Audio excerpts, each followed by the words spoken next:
You know, we've been laying the premise about this president who said he been living on loan and his interaction with commercial banks. And now the report is saying from the acting minister of Ministry of Finance Development of Planning saying that the president interfered when it came to the budget negotiation, when it comes to paying debt to the local banks. And we keep saying this thing, our guys, look, Melbourne, as I feel sorry for my country. My country is being run by a bunch of criminals.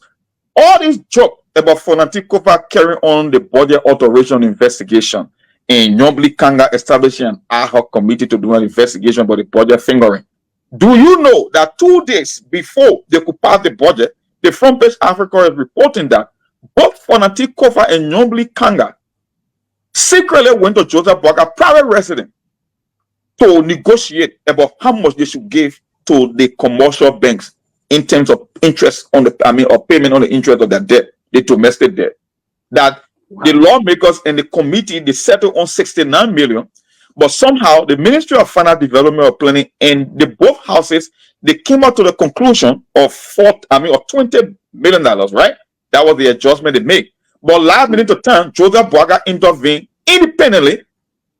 Within his executive authority, I don't know whether even that is legal, to increase it to $40 million out of the 69 million.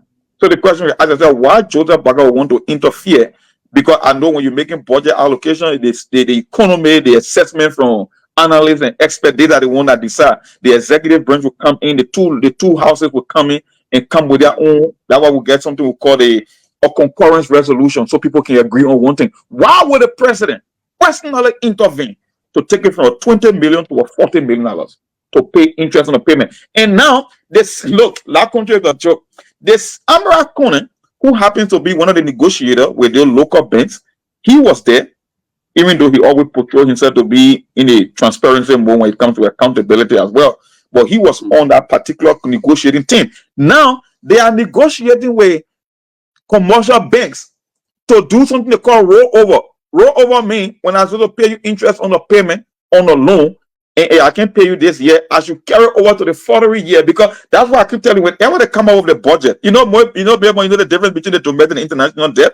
When it comes to the World Bank and the IMF, they are the one that set the tone for the loan agreement that we can sign. They determine based on our risks, whether you are a low risk or medium risk country or a high risk country. When it comes to borrowing, they are the one that set the interest rate and the term of repayment. In the case of the domestic creditors, like your commercial banks, right? The government is the one that determines the interest rate and the term in which they will pay on their loan. That's how it works. So our guys, they create something called a fiscal space where they can move money here and there and determine how much they can pay. My question is, if the two houses concord that we should pay 69 million and they settle finally on 20 million, why got Joseph Boakai so interested or so involved that he almost doubled the amount to be paid of 40 million, and then we should roll it over to 2025? Why? And that's the question I want for our people to answer today. Because this president is in cahoot with the commercial bank. That's why I told you the last time on the show when Sekou and Steve and everybody, yeah, I said that is why these guys that run those commercial banks were brave enough to call the president on a personal level, even though that's a crime, to intervene for a bailout. Where in the world have you seen that commercial banks president will call the leader of a country to intervene on their behalf when it comes to bailing them out? Have you ever seen that before? So the question is, why is Joseph Boakai so interested in taking it from $20 million to pay those commercial banks $40 million out of $69 million that I proposed? I read that story today. It beat my imagination. I just couldn't make sense of it. And when Nyobli Kanga, here's the funny thing according to the article, when Nyobli Kanga and Fonati Kofa made a visit at Joseph Boakai residence, they never even contacted other members of the committee in both houses. So why is Fonati Kofa negotiating when it comes to the budget alteration or moving forward? He's not on the Ways, Means and Finance Committee, even though he's the leader of the house, but that's not a committee. That will have appropriation committee, will have a budget committee. So why the Senate pro tem and the Speaker of the House will be going to the President's house secretly? I don't know whether at night, I will call it nicodemously, to go and negotiate when it comes to settling domestic debt.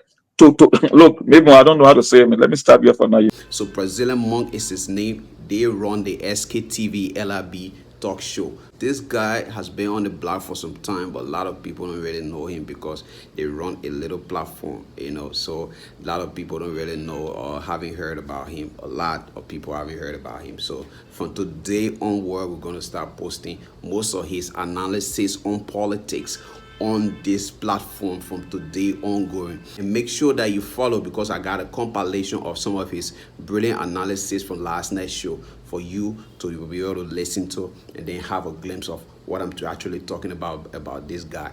This guy, I mean, he ain't got no equal when it comes to political commentating. Maybe Gatama. Maybe Gatama. But apart from Gatama, I yet to see another political analyst that can match him. Okay, people, so please share, please follow, and please leave a reaction. Leave a comment, please. It's important that you leave a comment so that we know what you think of his analysis.